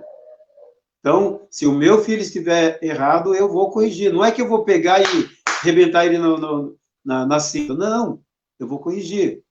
E com sabedoria. Né? O Rubens mesmo pode falar sobre esse exemplo da escola lá, né, Rubens? Eu já falei muito. De novo essa história? Gostaria que você falasse aí. De novo. Não, é verdade. A Bíblia fala sobre a questão de nós não afastarmos a vara na correção. E isso é importante. Eu aprendi isso daí com o meu pai. Eu até estava comentando, enquanto a conexão do pastor teve uma falha aí, que meu pai disse uma certa vez que a criação de filhos, ele nunca viu tarefa tão difícil como esta. E a instrução, realmente, ela vem de Deus. Porque é algo que é difícil. Você imagina assim, no caso do meu pai, ele teve 4 filhos. Teve a Raquel, o Rony, o Rubens e a Ruth. Desses 4 filhos que ele teve, nenhum desses é igual ao outro. Cada um tem uma mentalidade diferente, cada um tem uma cabeça diferente, pensa diferente, as ações são diferentes, mas todos foram criados de forma igual. Todos foram criados pelo mesmo pai, pela mesma mãe, no mesmo lar, todos tiveram as mesmas oportunidades em relação à criação de filhos, e isso, de verdade, é algo que é difícil de você conseguir administrar, porque, poxa, um dia o Rubens acordou com, como diz aí, né, com o pé esquerdo, e de repente começou a pensar tudo diferente, e com muitas indagações, ou agindo, acho que uma fase que é para todos, né, até quando eu converso com o Lorenzo, o papai não nasceu com isso, o papai nasceu pequeno, e aí nisso a gente passou pelas etapas de adolescência, que não foi fácil, acho que assim como para mim, para muitos também, a gente passa por muitos questionamentos, e o pensamento, ele é diferente, então, a orientação dos pais, cara, nesse momento, para mim, fez total diferença, e sobre a vara que o pastor comentou aí, em casa ela nunca faltou, a vara da boa, né, pastor? Sempre ali bem afiada, ali uma senta boa. O meu pai, ele falou o seguinte, ele nunca foi um cara agressivo. O cara, a propósito, o cara sempre foi forte, né? Sempre teve ali um trabalho pesado que mantinha o cara forte, mas ele sempre foi sábio na correção dele. Ele chegava assim, ele conversava, ele falava assim, ó, você teve uma atitude errada. Então, eu preciso que você entenda, ó, você fez isso, isso e isso. Você entendeu? Tá, então me fala por que você vai apanhar. Rapaz, aí já doía. Porque você tinha que explicar aquele entendimento. Mas isso sempre foi legal para mim, e é isso que hoje eu quero levar para o meu filho, porque faz muito sentido essa coesão, na verdade. Você começa a entender aquilo que você praticou de errado para saber onde que você precisa acertar. Nesse momento, né, André, nós não somos sábios, né, porque nós somos ainda crianças, somos imaturos, né? Antes, se nós já conseguíssemos já ser sábios, já aprender com os erros dos outros, mas aí realmente vem com a vida o aprendizado. Tem uma frase que eu li esses dias também, que não adianta, não se culpe por isso, não se martirize por essa questão. Não tinha como hoje você pensar, como antes você pensar com a cabeça, a mentalidade que você tem hoje. Então, realmente a vida, os aprendizados, eles servem para você se tornar quem você é hoje. Então, eu louvo a Deus pela questão da instrução que eu tive dos meus pais, né? Minha mãe muito presente, meu pai sempre muito presente nas nossas orientações, porque ajudou a eu me tornar quem eu sou hoje, aos meus irmãos se tornarem quem eles são hoje. E em relação a essa correção, eu quero esse episódio, né? Quando eu estive num problema numa escola, né, de uma desavença simples, como qualquer outro jovem passa no período escolar, né, e ali, na questão, eu tive uma reação de uma defesa num amigo, acabei empurrando ele, e meu pai foi chamado na escola, pela única vez, graças a Deus, na minha história, né, mas ali ele me chamou e tal, e aí ele já chegou com a instrução, né, e falou assim, Rubens, poxa, a atitude que você teve não foi legal, e o que você tem a falar sobre isso? Eu falei, pai, realmente, a reação que eu tive, ela não foi legal, e eu acho que eu mereço uma correção, né, mereço uma surra por isso, né, e ele falou assim, então pronto, já passou, porque você entendeu que a atitude que você teve não foi legal, e a premiação que você merece por esse erro que você cometeu, teria surra, mas por você já ter entendido isso, você não vai sofrer essa penalidade. Eu falei, ufa, já aprendi ali, já foi sábio, já aprendi com outras ocasiões, né, e para mim valeu muito a pena. Mas eu acho muito legal isso, porque não faltou a vara na minha casa, e realmente eu pude aprender com isso, e hoje eu consigo entender também como passar, e ainda eu continuo aprendendo, né, eu muitas vezes converso com meu pai, Lourenço agiu dessa forma, mãe agiu dessa forma, como é que eu posso corrigir, de que forma que eu posso orientar ele? Inclusive, é uma pergunta até que a Alicia tá mandando aqui para a gente, pastor, que o senhor e o André poderiam dar esse retorno. Ela pergunta assim, vocês poderiam, por gentileza, dar exemplos de como corrigir? Em que momento ou situação os pais devem aplicar a vara? O pastor tem experiência nisso, aí fica à vontade. Então, Alicia, e a todos quantos nos ouvem, é assim, ó, para cada fase existe uma forma de correção. A correção deve ser dada na infância. Correção, não aquela correção de marcar, de castigar duramente, não. Mas de saber colocar os seus limites. E, se for preciso, fazer com que usar a vara. A Bíblia fala, usar a vara, né? Só que, assim, por exemplo, eu vou falar a forma que eu lidei com os meus filhos. Quando eles cometiam algum erro, eu nunca corrigi os meus filhos porque eles quebraram uma xícara, um prato ou qualquer outra coisa. Porque eu também fui criança e sei que quebrar as coisas faz parte. Ninguém quebra porque quer. Mas eu sempre corrigi duramente as questões ligadas à personalidade e ao caráter. Então, por exemplo, se eu sentisse uma fumacinha de mentira, ali já era o motivo de uma correção séria. Mas eu nunca fui espancador. Eu sempre falava para eles, olha, eu não vou dar mais do que 3 cintadas em vocês. Mas eram 3 cintadas. E a gente contava. Tinha uma, aguardava a segunda e aguardava a terceira, porque, rapaz, realmente tinha que esperar 3, né? Era correção. Eu sempre tive esse padrão, né?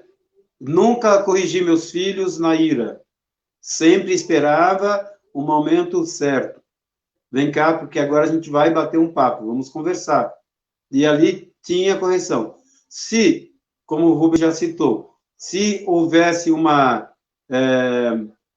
reconhecimento do erro, então o castigo já foi dado. Não precisaria ser fustigado com a vara. Agora, quando chega na adolescência, você já não pode mais provocar a ira dos filhos. Aí entra a habilidade da conversação, do diálogo. Então, se você fez um bom trabalho na infância, na adolescência, você vai procurar dar uma sequência àquilo. Olha, filho, vem cá. Lembra que o papai, a mamãe, corrigiu vocês por isso, por isso, por isso? Então, hoje vocês estão vivendo essa fase, e se vocês não tiverem a noção dessa realidade, vocês vão levar isso aí para a vida toda, e lá na frente não vai ter o papai nem a mamãe para poder corrigir. Então, eu quero que você entenda isso. Aí, o que você pode fazer é um castigo, mas antes do castigo, uma orientação. Mas nunca deixe de ter a correção. Então, a criança, às vezes, precisa sentir uma correção com vara. Na adolescência, é preciso que se use mais o argumento, mas não deixe de ter a disciplina. E já na juventude, já é você precisa já ir emancipando, dando ali a liberdade, mas dentro de todo o conceito que você já tem dado. Então, é uma sequência que vai trazer ao resultado. Se você não agiu como deveria na infância e na adolescência, na juventude, você vai ter poucas possibilidades de corrigir isso, mas nunca abra mão disso. Sempre um ótimo diálogo, sempre é bem-vindo, mesmo que na juventude. Mas nunca provocar a ira, a revolta, porque isso não vai trazer benefício.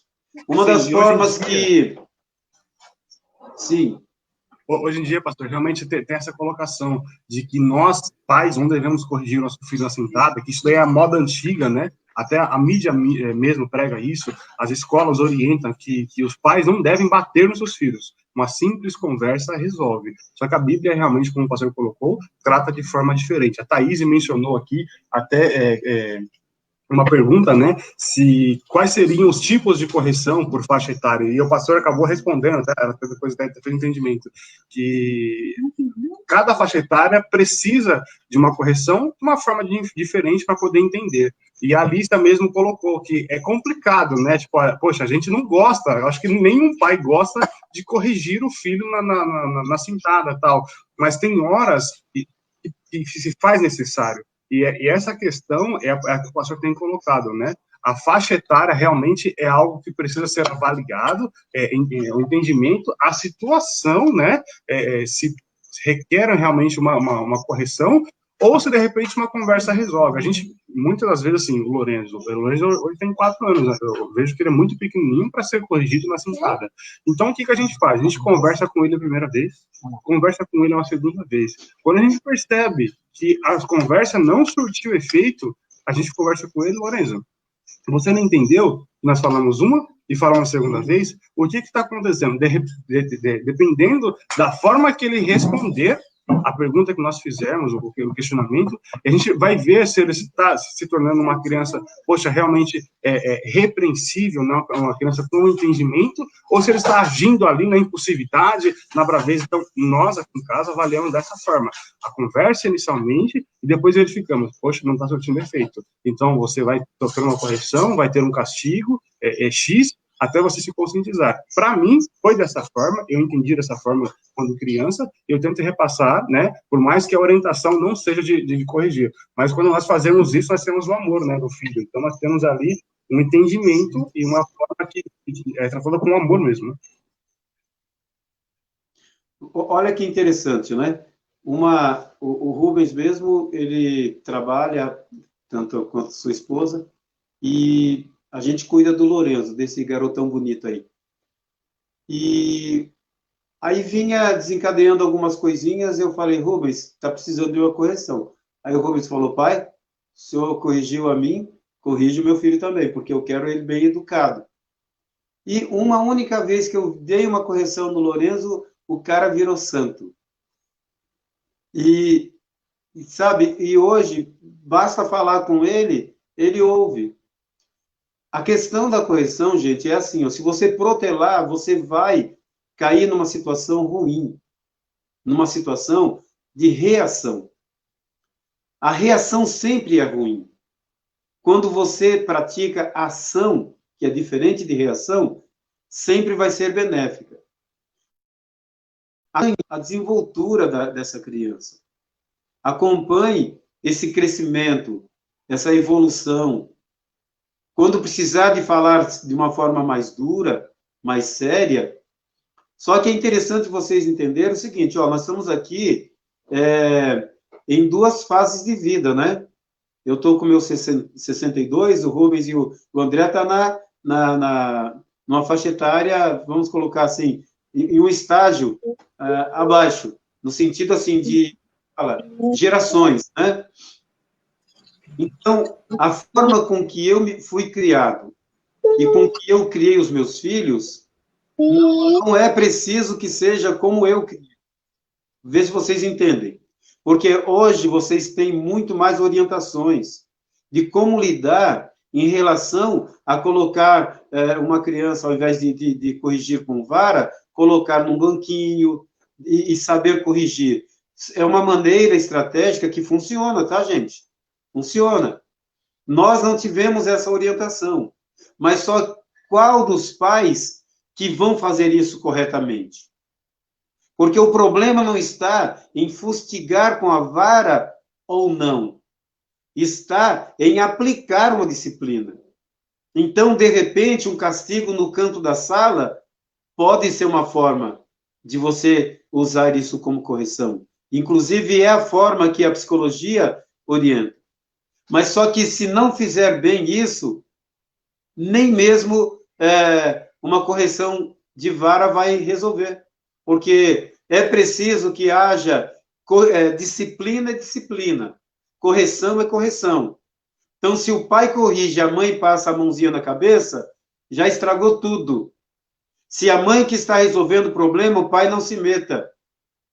A situação é assim, não é? Porque senão você vai endossar o erro na mente dessa criança. E lá na frente ela vai pagar não pelos erros dela, mas pelos erros dos pais, que não souberam educá-las. Então, é por isso que a ideia sempre é busque sabedoria para que você consiga fazer isso. Se passou a fase da infância, está na fase da adolescência, então agora a estratégia tem que ser muito mais perspicaz, muito mais sábia. Porque você não pode fazer do teu filho ou da tua filha um inimigo seu. Você precisa saber lidar com tudo isso. Porque na fase da adolescência já existe uma série de mudanças em todo o sistema morfológico, emocional. Então, todas as coisas vão tendo as suas alterações. E os pais precisam entender. Os pais têm esse dever de entender isso. E saber lidar com a altura de todas essas mudanças. Então, é uma questão de sabedoria, gente, para você nunca perder os filhos para o mundo. Porque se cair numa situação de revolta, você perdeu. Não pode. Por isso a Bíblia diz, não provoqueis a ira dos vossos filhos. Mas também, você não é obrigado a aceitar as coisas como elas são. Então, de repente, chamar para a conversa, explica a vida, mostra alguns exemplos que foram negativos, que não deram certo na vida de outros. É isso que você quer para a sua vida? Se é isso que você quer, você está no caminho certo. Então, não é isso não. Então procure ouvir a orientação que o pai e a mãe estão dando, porque é a orientação divina. Então, busque de Deus estratégia para você conseguir fazer isso. Sempre há solução. E o melhor caminho é o amor. Mas só que o amor não se revela apenas com afago. E sim também, principalmente, com a disciplina. É isso aí.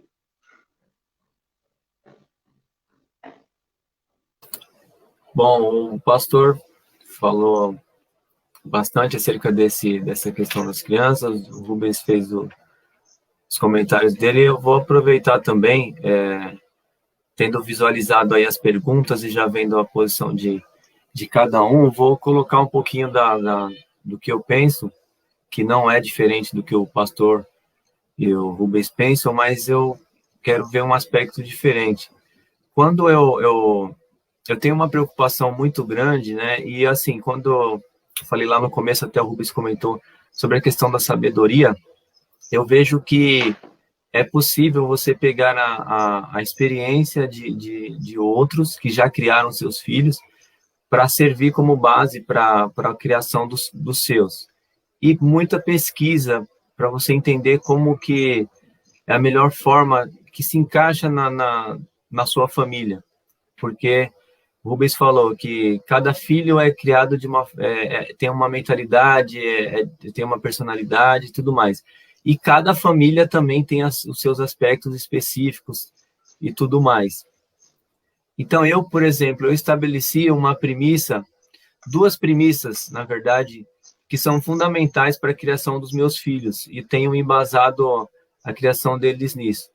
A primeira premissa é que eu quero, desde a criação da primeira infância, a minha intenção da minha esposa com os nossos filhos é que eles criem um respeito profundo por nós.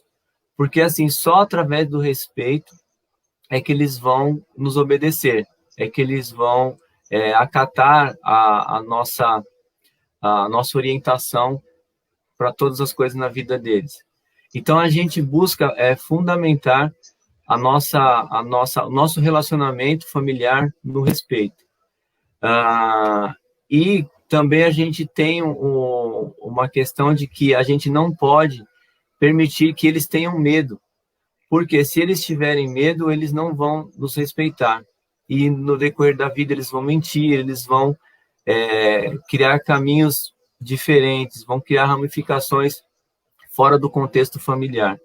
Então, essas são as duas premissas que a gente tem: respeito profundo e que eles não tenham medo de contar até os erros que eles cometem, não tenham medo da correção. Então, assim, quando eu penso na vara da disciplina, hoje, nos nossos dias de vida hoje, eu não penso simplesmente em bater, porque a gente percebe que tem pais que eles batem muito nos filhos, e aí os filhos se acostumam a apanhar, né, e crescem na vida, até desenvolvem um padrão de violência. E, por outro lado, o relaxar, né, o afrouxar da questão da disciplina no que diz respeito à surra em si, que nós estamos falando, também afrouxa demais e não tem esse tipo de correção. Só que o que eu penso que quando ela fala da vara da disciplina, eu penso numa correção devida para cada situação que acontece, não simplesmente bater. Eu penso, como o pastor falou, naquilo que se encaixa mais no perfil da sua família.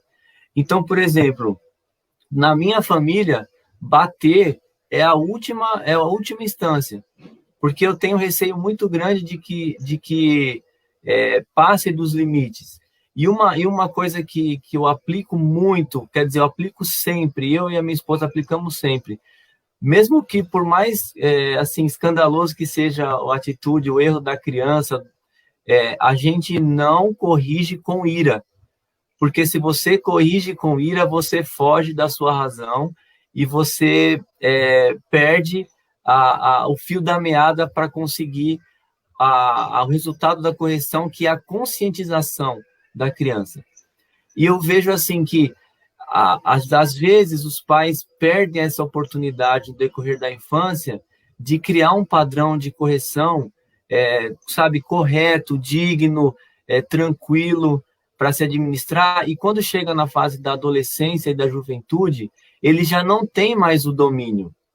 Aí já é uma questão que vai requerer ajuda, até profissional, e ajuda espiritual para quebrar aqueles traumas que foram criados.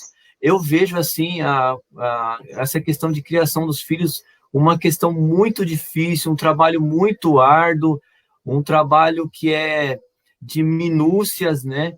E assim, o meu exemplo, o meu testemunho de vida, que eu tenho trabalhado em cima muito do que eu tenho visto do comportamento dos outros, de erros dos outros, de opiniões, de coisas que deram certo, principalmente na vida de outras famílias, é criar esse padrão de respeito, de amizade, em que a criança, até quando chegar na adolescência, na juventude, ele não tenha medo de expressar os seus erros, nos veja como companheiros, como amigos, e é claro, e a gente dá sempre a disciplina. A disciplina pode ser um castigo, tirar alguma coisa da criança, a fase que os meus filhos estão é 11 e 2 anos, então, tirar alguma coisa deles, sabe, penalizá-los de uma forma que, você vai ficar aqui sentado pensando no que você fez e nós vamos conversar depois. A surra é quando a gente percebe que passou dos limites. Esse é o padrão da nossa família e, assim, graças a Deus tem dado certo. E eu tenho muita preocupação do que o pastor falou, quando chega nesse ponto do caráter. Nós temos esse padrão, não quero que eles mintem. Para mim, o maior erro, a coisa mais feia que um filho pode cometer é mentir, e omitir algo dos pais. Só que a gente precisa conquistar o respeito deles para que a gente possa ter essa transparência. E isso se conquista na infância. Quando chega na adolescência, na juventude, não dá para voltar atrás.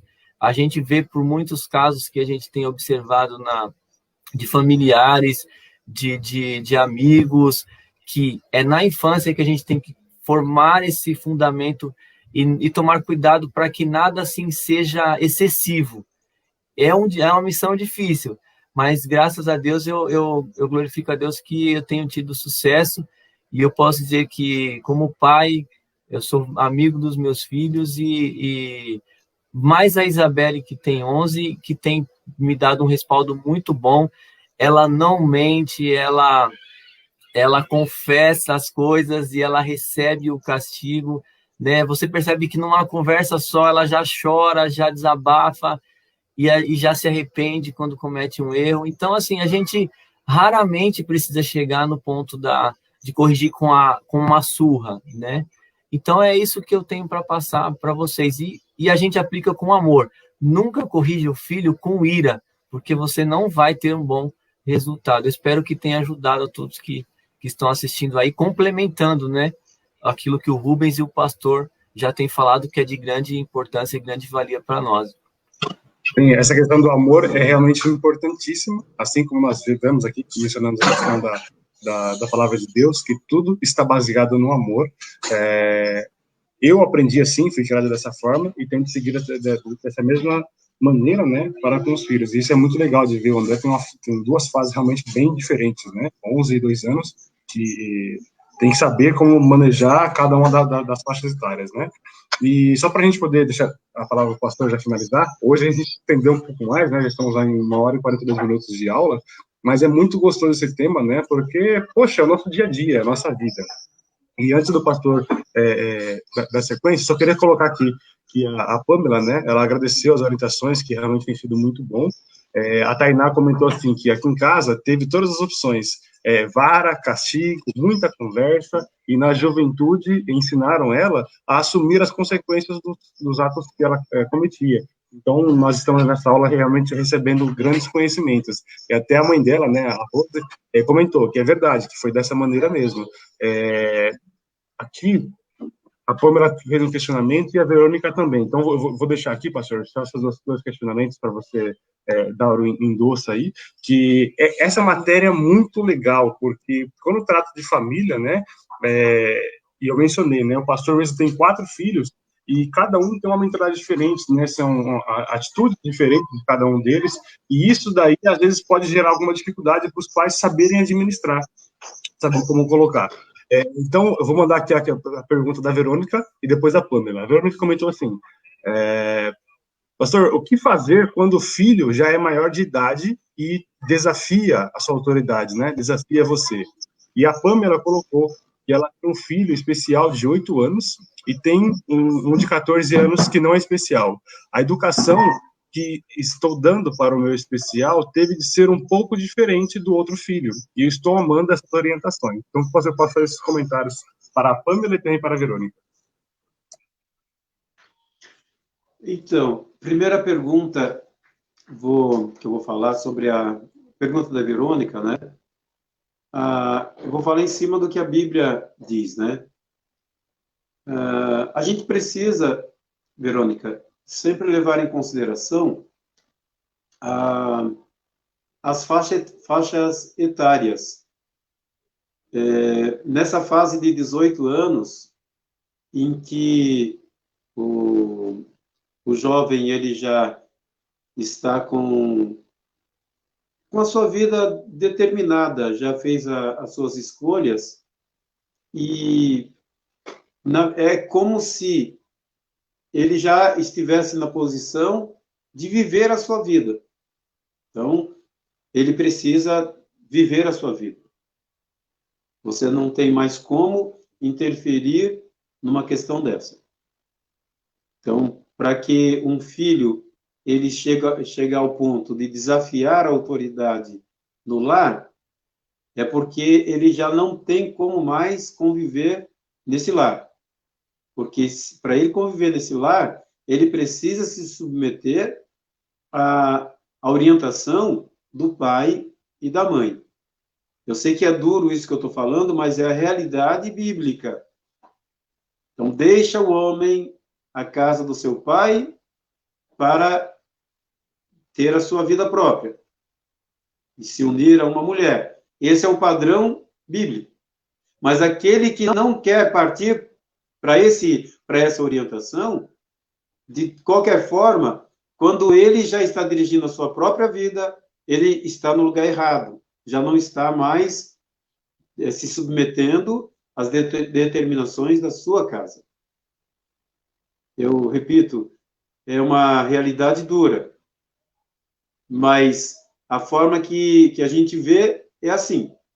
Eu, como pai, orientando os meus filhos, graças a Deus não tive problema com nenhum deles, ao ponto de não estarem submissos às determinações que eu tenho dado a eles. Então, dentro das faixas etárias, eles foram orientados, corrigidos e encaminhados.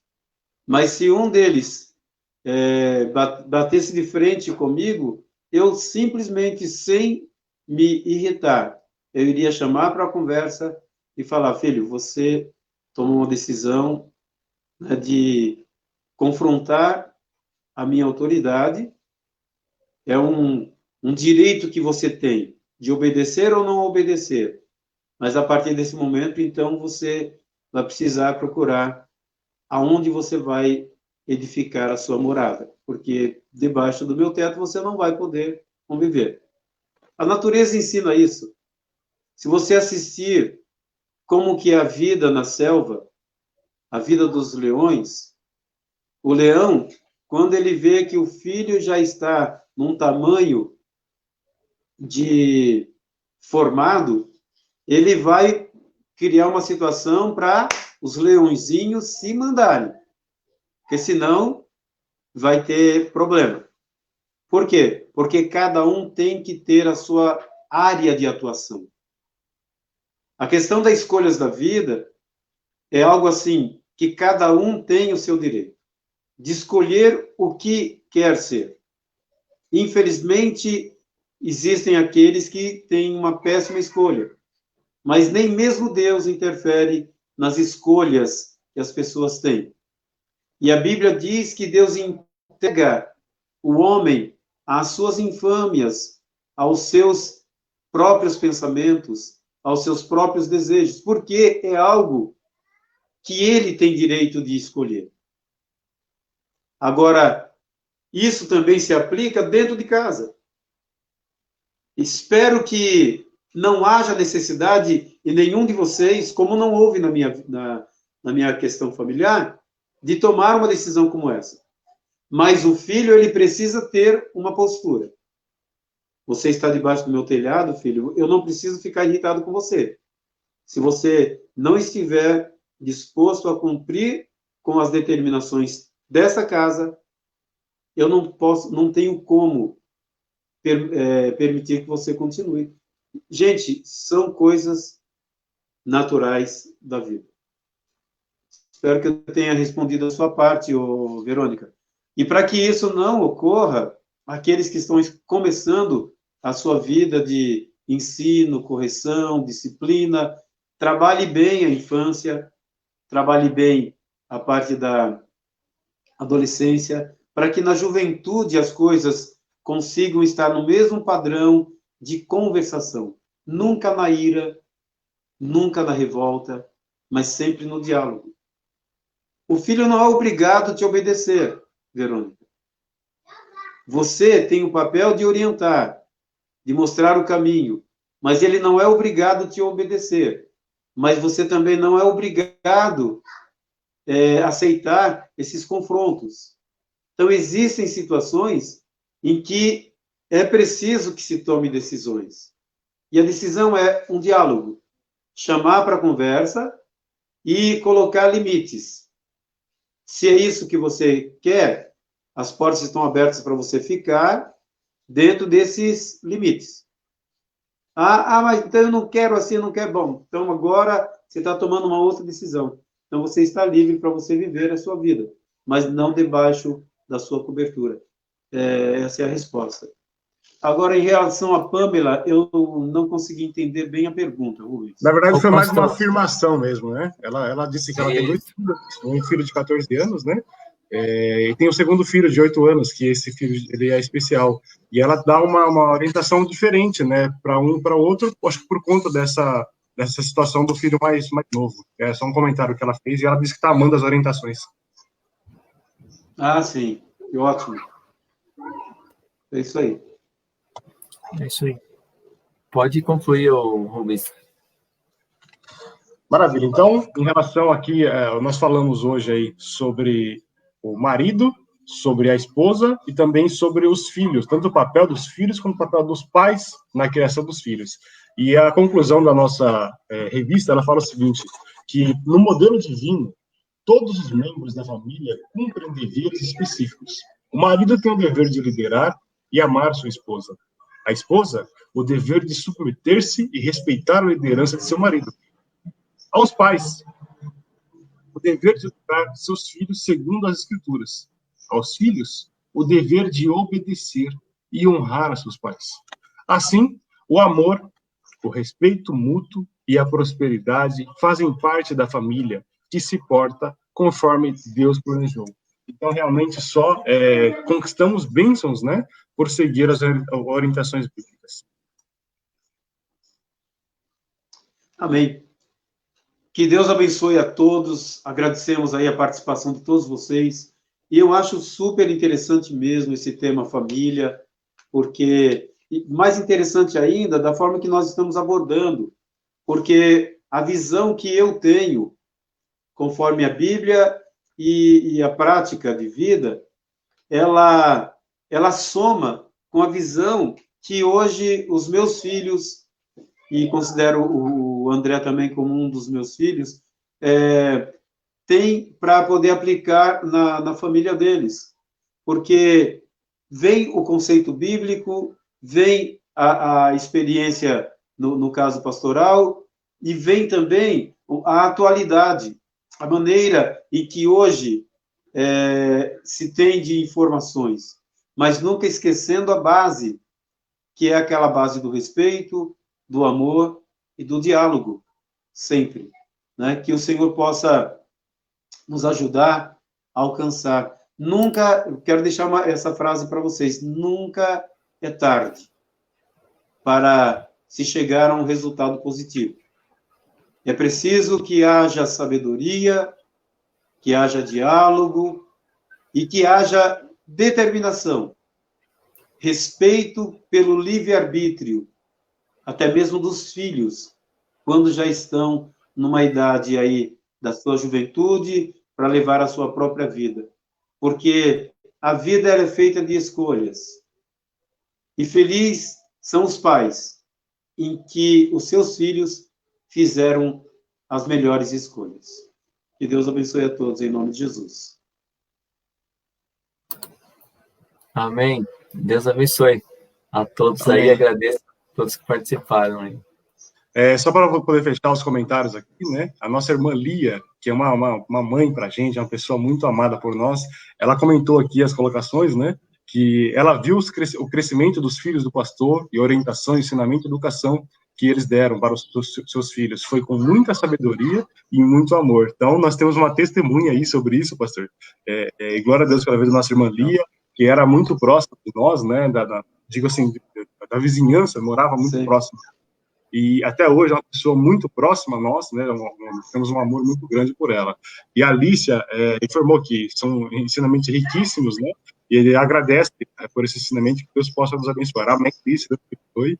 A nossa irmã Verônica agradeceu pela orientação do pastor. Nossa irmã Doraci também agradeceu pelas orientações. Enfim, todo o pessoal que está comentando aqui está agradecendo. Espero que foi um tema bastante abençoador, enriquecedor.